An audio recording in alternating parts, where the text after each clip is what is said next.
Hello, Steve White, Trek Boy 89 for Steve Arts 89. Yes, this video is partially a confession. I actually have a couple of pieces of merchandise from Star Trek, the 2007 film. 2009 film. Thinking of Transformers, the 2007 film.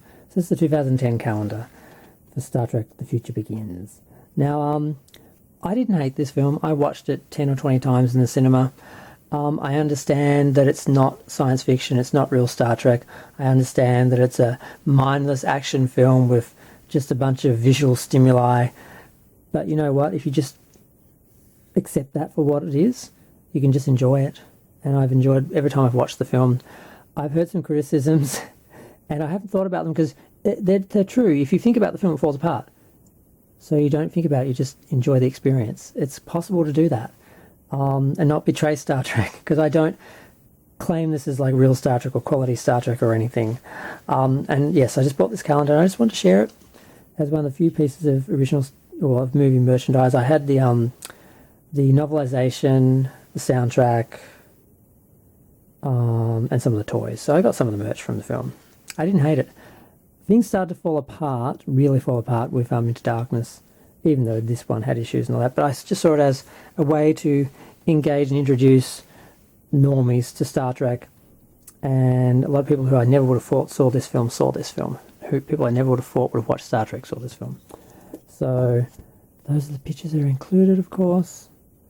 And a centerfold of 3 different posters, which are hanging in a different direction. So it really doesn't work as a centerfold.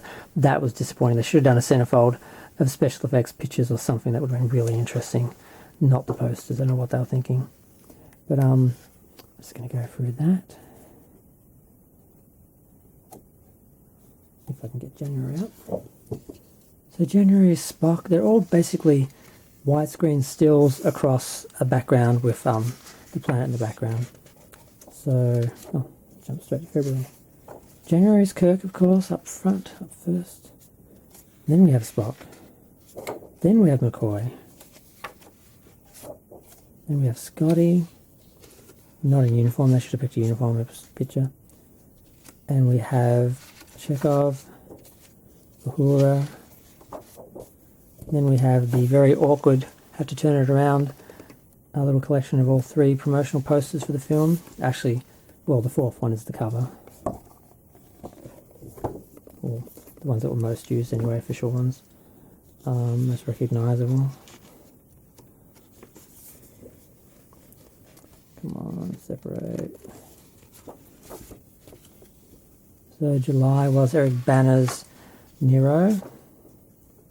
August was Leonard Nimoy as alternate universe Kelvin Timeline Spock, referred to as Prime Spock, but Prime is the universe they created just for this film due to copyright issues, which they admitted at the time, and now they've revised and pretend like they never said that. People who weren't around don't know that. They think we made it up. Captain Pike, played by Chris Greenwood. Sulu's John Cho, why wasn't he right after Uhura? Why didn't they just do the cast in order? I don't know. I wish I'd met him. He came to the Into Darkness premiere. No, I went to the Into Darkness premiere. He wasn't at that, but he was at the Beyond premiere, but they didn't announce he was coming. I thought it was the same actors that came to Into Darkness. I'd already seen them, so I didn't go. I wish I'd gone. Could have met him. I would have said, I kind of wish Sulu was gay, and he would have laughed, because I didn't know, obviously, that they made the character gay in the film. That's why he was there to sort of surprise, and when people saw the film and started asking questions, he could be there to handle it. That's why they snuck him in. Damn it. That's Kirk and Spock on the bridge when they're dealing with Nero in a very un-Star Trek-like way. And, of course, the Enterprise after rising out of the rings of Saturn, I think. Yep. So there. Piece of Star Trek 2009 merchandise that doesn't stop me from being a Star Trek fan. The fact I enjoyed the film and don't hate it. I just accept it for what it is and enjoy it for what it is. And I think that's okay, because, you know, it was set in a different timeline and now we know a different universe. So it didn't hurt or affect the original Star Trek. It's not like Discovery and the New Trek series where they're trying to say, this is Star Trek, same universe, same canon, same people. This worked for what it was.